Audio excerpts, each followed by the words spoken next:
हां, हे एक नारळाचं टीडी जातीचं झाड आहे. अच्छा. हे ह्या सुपाऱ्यांच्या झाडांचा चाच आणि शेणखत ह्यांचे 3 ते 4 थर आम्ही देतो याच्यावरती अच्छा. आलटी पालटीने आणि फक्त पाणी मारत राहतो याच्यावरती ओलावा कायम राहण्यासाठी. आणि मुंबई पुण्याकडे न धावता स्वतःच्या बागा स्वतःची झाडं ही चांगल्या प्रकारे जोपासली पाहिजेत.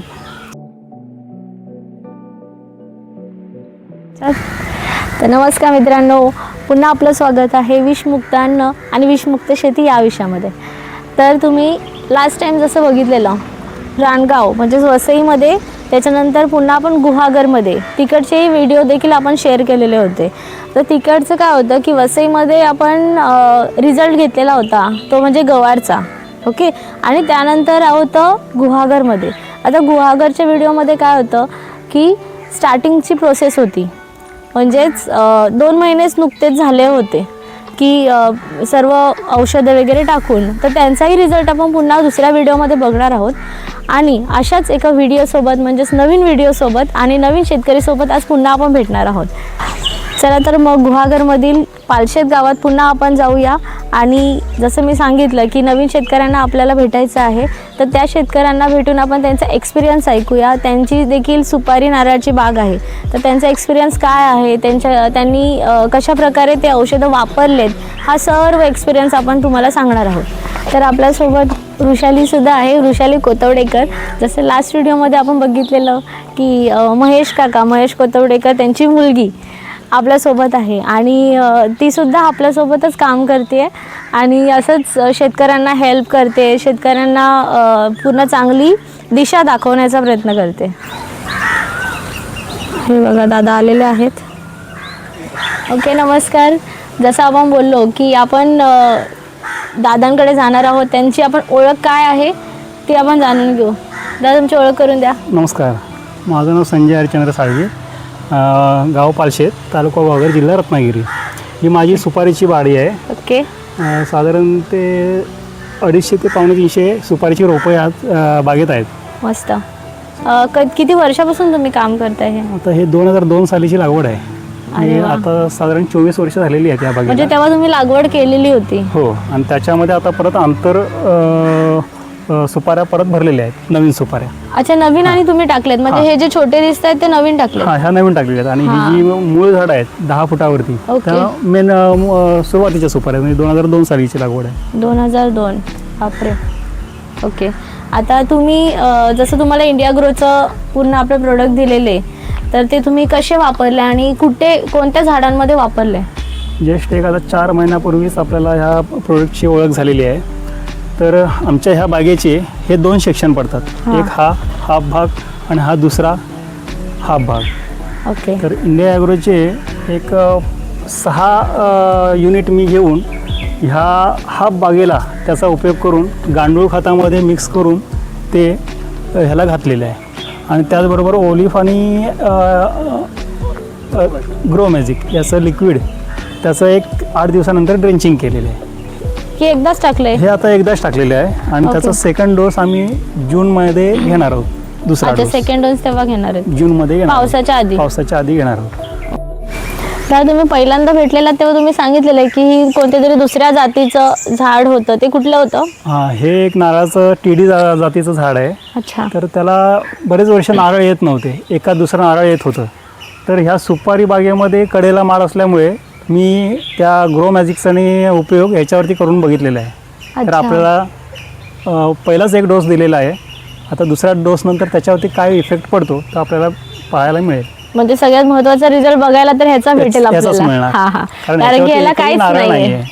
जर समजा 6 महिना म्हणजे त्या प्रोडक्टचा इफेक्ट आहे तो वर्षभरात किंवा 6 महिन्यानंतर या माळावरती बघायला मिळेल. बरोबर, ठीक आहे, आपण ते नक्कीच बघून घेऊ. हे एक नारळाचं झाड आहे, त्याला नारळ येत नव्हते, एखाद दुसरं नारळ येत होतं. त्याच्यामुळे ग्रो मॅजिक आणि आपलं ड्रेंचिंग केलेलं आहे त्याचं.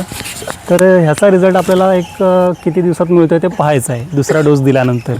तर हे असं हे झाड आहे, ह्याच्यावर प्रयोग करून बघितलेला आहे. ह्याचा रिझल्ट कसा येतो तो आपल्याला एक 5-6 महिन्यानंतर समजेलच. आता केमिकलच्या जमान्यामध्ये गांडूळ खत हे लोकांना विकत घ्यावं लागतं आणि ते पण काही ठिकाणी मिळतं, ते पण काही कुजलेलं व्यवस्थित नसतं, त्याच्यामुळे शेतकऱ्यांना फायदा व्यवस्थित होत नाही किंवा त्याला बुरशी वगैरे पकडण्याची शक्यता असते. मग ह्या जमान्यामध्ये दादा आपले स्वतः गांडूळ खत रेडी करतात त्यांच्या बागेत, तर ते पण आपण पाहायला जाऊया. चला दादा इथून जवळ आहे असं तिकडून त्यामधून आपण जाऊ. हा व्हिडिओ हा तो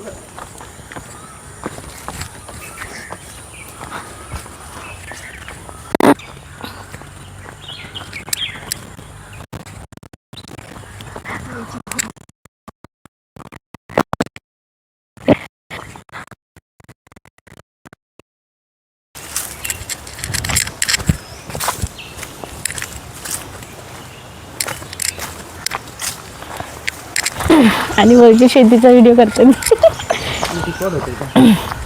हे अशा आपल्या ह्या सुपारींची इऱ्या हा त्यांचा आम्ही असा हा चास मारतो छोट्या तुकड्यामध्ये कट करून टाकतो. आणि ह्याचं आणि शेणाचा वापर करून असे थर हे दिलेले आहे त्याच्यामध्ये ह्या बेडमध्ये. हे ह्या सुपारींच्या झावळ्यांचा चास आणि शेणखत ह्यांचे 3 ते 4 थर आम्ही देतो याच्यावरती आलटी पालटीने. आणि फक्त पाणी मारत राहतो याच्यावरती ओलावा कायम राहण्यासाठी. त्याच्यामुळे आपलं जे इऱ्या आहेत त्या कुजायला मदत होतात. आणि हे कुजल्यानंतर मग गांडूळ सोडतो आणि मग ते गांडूळ ते खाऊन गांडूळ खत तयार होतं. या प्रोसेसला साधारण 3 ते 4 महिने जातात. मग आता हे रेडी आहे की अजून व्हायचं नाही, हे व्हायचं आहे अजून. ही प्रोसेस चालू आहे, याची प्रोसेस चालू आहे. तरी अजून किती दिवस जातील याला? ह्याला कमीत कमी 4 ते 5 महिने टोटल तयार व्हायला जातात. अजून 4-5 महिने? हो. ओके. ह्याची पूर्ण एक भुकटी तयार होते चहा पावडरसारखी. की गांडूळ खाऊन गांडूळ हे वर काढतात आणि आणि चहासारखी भुकटी सुरुवात झाली तयार व्हायला की मग ते गांडूळ खत तयार झालेले असं समजतो आपण. आणि त्याच्यापासून मग गांडूळ वेगळे करतो आणि बाकीचं हे आहे त्या खत कंपोस्ट ते आपण झाडांसाठी वापरून करतो. अच्छा, मग बाकीचं ते पुन्हा रेडी व्हायला बाजूला ठेवायचं आणि जे रेडी आहे ते घ्यायचं. असं आपले टोटल 2 ते 3 युनिट आपल्या बागेत तयार केले आहेत. ही पण तुमची पहिल्यापासूनची बाग आहे? ही जुनी बाग आहे आपली. ह्याच्यामध्ये ही लागवड 1983 पासूनची आहे. अरे बापरे, म्हणजे वडिलांनी वगैरे लावलेली होती? ही वडिलोपार्जित वडिलांनी लावलेली आहे, आजोबांनी लावलेली आहे. आणि ती सुरुवात आता आपण सुपारीची जी बाग बघितली ती नवीन लागवड आहे 2002 सालची. तर ह्याच्यापेक्षा त्याच्यात उत्पन्नात जरा वाढ व्हावी म्हणून आपण हे प्रोडक्ट वापरून बघितलेलं आहे. तर आता आपल्याला रिझल्ट समजेलच 1-5-6 महिन्यानंतर 2 डोस वापरल्यानंतर. ओके. आणि ह्याचं उत्पादन कसं काय आहे तुमचं? म्हणजे आता लावले ते ॲज कम्पेअर टू ते आणि हे? हां, तरी ह्या बागेमध्ये सुपारीची झाडं कमी आहेत, नारळाची झाडं जास्त आहेत. अच्छा. तर नारळाचं उत्पन्न बऱ्यापैकी आहे याच्यामध्ये. सुपारीच्या उत्पन्नासाठी मी ती नवीन लागवड दुसरी श्रीवर्धन जात आहे ती लावलेली आहे. तर त्याचंच उत्पादन वाढवण्यासाठी आपण ह्या प्रोडक्टचा वापर करून बघितलेला आहे. ओके. मग आपण दोघांचा फरक बघायचा आहे. मी असं ऐकलेलं की म्हणजे जेवढे ते खाच आहेत त्याच्यावरती प्रत्येकाला ते आयुष्य किंवा ते तेवढे वर्ष झालेलं. आता ही जवळजवळ 36 ते 38 वर्षापूर्वीची जुनी बाग आहे. अच्छा. त्यामुळे तेवढी उंच आहेत. हो. आणि इथे सरळ आहेत मोस्टली झाडं, काही ठिकाणी असे वाकडे जातात. ते कशामुळे? त्याच्या शेजारी जर दुसरं झाड असेल, माडाच्या शेजारी किंवा सुपारी असेल तर त्यामुळे ते माड तिरपा जातो, वाकडा जातो. म्हणजे सूर्यप्रकाशाच्या दिशेने ती झाडं झुकतात. अच्छा, म्हणजे ते जिथे सूर्यप्रकाश भेटेल तिकडे ते वळणार, झाडं वळतात. जसं त्या बाजूला झाडं त्या बाजूला तिरपी गेलेली आहेत, तिकडच्या बाजूला झाडं त्या बाजूला बाहेरच्या बाजूला गेलेली आहेत. आता ही जशी ही वाकडी गेल्यात मधलीच ती त्याच्यामुळे गेल्यात. आणि नारळ तुम्ही बघू शकता तिकडे वरती ह्या झाडाला अख्खं भरलेलं आहे. आता ते पाडायचे असतील ना? हो, नारळ आमचे दर 3 महिन्याने आम्ही पाडा करतो नारळांचा. आणि नारळ पाडण्यासाठी सुद्धा नारळ शिडी आहे आपली. अच्छा. तिचा वापर करून नारळ पाडतो. मग तुम्ही चढता? हो. एवढं उंच सुपारीची पाड कशी करतात? नारळाच्या झाडाच्या शेजारी ज्या सुपाऱ्या आहेत त्याच्यावरून पिंपळाच्या सहाय्याने आम्ही सुपाऱ्या पाडतो. अच्छा, म्हणजे त्याच्यावरच चढायला लागते? त्याच्यावरतीच चढावं लागतं. ओके. ते जे कंपोज होतं म्हणजे वरूनच काढायला लागतं खाली? वरूनच खाली मी लाद्या मारलेल्या आहेत संपूर्ण. आणि याला एक ड्रेंचिंग ठेवलं खाली पाणी जाण्यासाठी, पाणी जायला. म्हणजे याचं संपूर्ण पाणी ना ह्याचं जे पाणी येतं ते हे होतं तयार आपलं गांडुळाचं जे हे येतं ना खाद्य त्यांच्यापासून जो पाणी वर्मी हे वॉटर म्हणतात त्याला वर्म वॉटर हां, तर ते ह्याच्यावरती फवारणंसुद्धा करतात त्या पाण्याचं हां, ते पाणीसुद्धा उपयुक्त आहे. पण आपलं ह्या बागेत असं पाणी सोडलेलं आहे आणि ह्याचं हे तयार व्हायच्या प्रोसेसला संपूर्ण वरती चहा पावडरसारखं दिसतात. गांडूळ येतात खाली जातात. हां हां, टोटल 6 महिने जातात. हे लाईव्ह बघायला भेटतं की गांडूळ आता हे आहेत ना, आता बघायला भेटत नाही. गांडूळ तयार झालेलं गांडूळ खत दाखवतो. तयार झालेलं गांडूळ खत बघा साधारण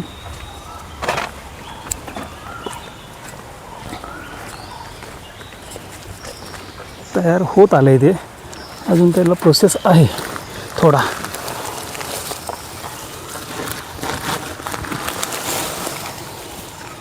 असं मुंबईच्या ठिकाणी लोकांना तेवढं पावसातच गांडूळ बाहेर येतात एवढंच माहिती आहे.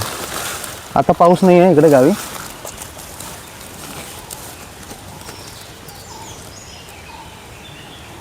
हात पुढे कर, तुझ्या हाताला काही लागणार आहे, एक थेंब सुद्धा लागणार आहे. घ्या, दुसऱ्या हातात घे. एकदम असं लोणीसारखं एकदम.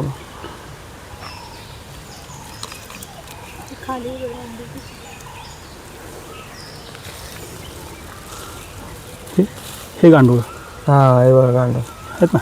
हो, हे गांडूळ तयार झाले आणि हे खाणारे गांडूळ. हे खत तयार करणारे खास हे सुगंध पण एवढा मस्त येतो ना याचा. ह्या हाताला तुझ्या लागणार सुद्धा नाही. हां, पूर्ण चहा पावडर सारखं एकदम हे जुनं कंपोस्ट. हे अशा प्रकारे ह्याचं संपूर्ण हे खत होणार आहे. ते खालून गांडूळ हे खात येणार. फक्त त्याला ओलावा कायम ठेवावा लागतो, मॉइश्चर, आणि त्यांना खाण्यासाठी हे खाद्य द्यावं लागतं शेणाबरोबर. नॅचरलीच आपण किती काय करू शकतो. केमिकल टाकून लोकांनी वाट लावून ठेवलं आहे शेताची, है ना, उत्पन्न वाढवण्यासाठी. हो, पण ते काय प्रॉपर त्यांना गायडन्स नाही आहे शेतकऱ्यांना. तर हा मोठा एक प्रॉब्लेम आहे की शेतकऱ्यांना प्रॉपर गायडन्स भेटला नसल्यामुळे ते कुठेतरी केमिकल वापरून स्वतःचं आरोग्य आणि दुसऱ्यांचं आरोग्य पण हानीच आहे. ठीक आहे, तर अशा जर पद्धतीने कोकणात होत असेल तर हे लोकांना समजलं पाहिजे आणि हे लोकांपर्यंत जास्त पोचलं पाहिजे. ठीक आहे दादा. हो हो, थँक्यू सो मच. ही प्रोसेस खूप असं आम्हाला पण असं नवीन वाटतं बघणारं का. आणि हे असे विषय मुलांना स्कूलमध्ये वगैरे नाही आहेत, हे असायला विषय पण आले पाहिजेत मुलांसाठी. म्हणजे हे सर्व समजलं पाहिजे. लहान मुलांना लहानपणापासून या सगळ्या गोष्टी समजल्या पाहिजेत. काही ठिकाणी स्कूलमध्येच बघायला गेलं तर घेऊन जातात, शेतावर घेऊन जातात. आता इकडे शेतावर घेऊन येतात ना. क्षेत्रभेट असते ना, शाळेमध्ये क्षेत्रभेट असतात. क्षेत्रभेटीला फक्त इंडस्ट्रियल ठिकाणी नेतात, पण अशा ठिकाणी जर नेलं तर निश्चितच मुलांचा चांगला फायदा होईल आणि त्याचा उपयोग ती मुलं आपल्या शेतीसाठी करतील. शेतीसाठी होतं, त्यांना त्यांचा इंटरेस्ट वाढेल. बरोबर की नाही.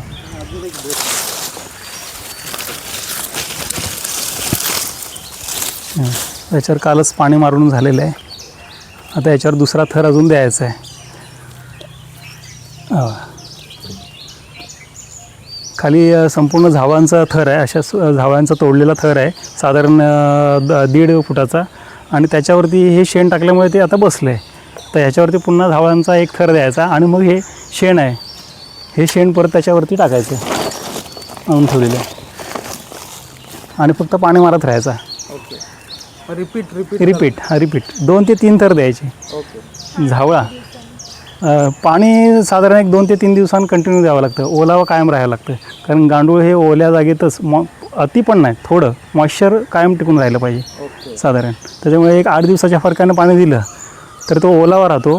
ज्या झावळांचे आपले हे तुकडे आहेत ते ओलाव्यामुळे नरम होतात, ते खाण्यास मदत होते गांडळांना. त्याच्यामुळे मॉइश्चर कायम टिकून ठेवायचं. म्हणजे हे जे तुकडे आहेत झावळांचे ते पाण्यामुळे नरम होतात आणि ते गांडळांना खायला मदत होते. म्हणजे ते तुमचं आता ऑलमोस्ट सेम व्हायला आले. हां, एक युनिट हे हे आता बनतं आहे. असं आलटून पालटून आमचे बेड तयार. हो, हां, ही विहीर आहे.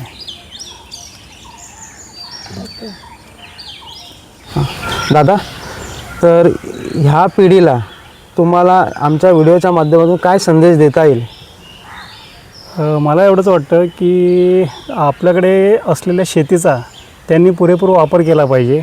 बरोबर. पुरेपूर वापर म्हणजे त्याच्यातलं जे आपलं पीक आहे ते त्या पिकाचं त्याने संरक्षण केलं पाहिजे मुळात. आणि मुंबई पुण्याकडे न धावता स्वतःच्या बागा, स्वतःची झाडं ही चांगल्या प्रकारे जोपासली पाहिजेत सेंद्रिय पद्धतीनं, रासायनिक पद्धती सोडून. तर ते आपल्या सगळ्यांच्या आरोग्यालासुद्धा चांगलं आहे. निश्चितच हे रासायनिक भात वगैरे खाण्यापेक्षा आपलं शेतीतलं म्हणजे नॅचरली ऑर्गॅनिक पद्धतीचं खाद्य खाणं कधीही उत्तम. मस्त. म्हणून आजार वाढतात, लक्षात ठेवा. आणि आपण डॉक्टरकडे धावतोय दिवसेंदिवस. चा जो व्हिडिओ आहे तो आज दादांनी आपल्या जे इंडिया ॲग्रोचे प्रोडक्ट स्टार्ट केले त्या 1-1.5 महिन्यानंतर आपण इथे त्यांच्याकडे पाहणी करायला आलो आहे. मध्यमातून 2 ते 3 महिन्यानंतर त्याचा काही फरक आपल्याला दिसायला लागेल. त्या फरकचा एक आपण व्हिडिओ करणार आहोत.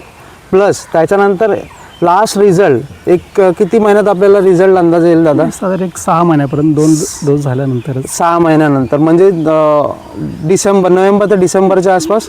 हो, नोव्हेंबरच्या डिसेंबरच्या आसपास आपल्याला फायनल रिझल्ट जे व्हिडिओमध्ये आपण दादानी जे दाखवलं होतं ते सर्व रिझल्ट आपल्याला बघायला भेटतील.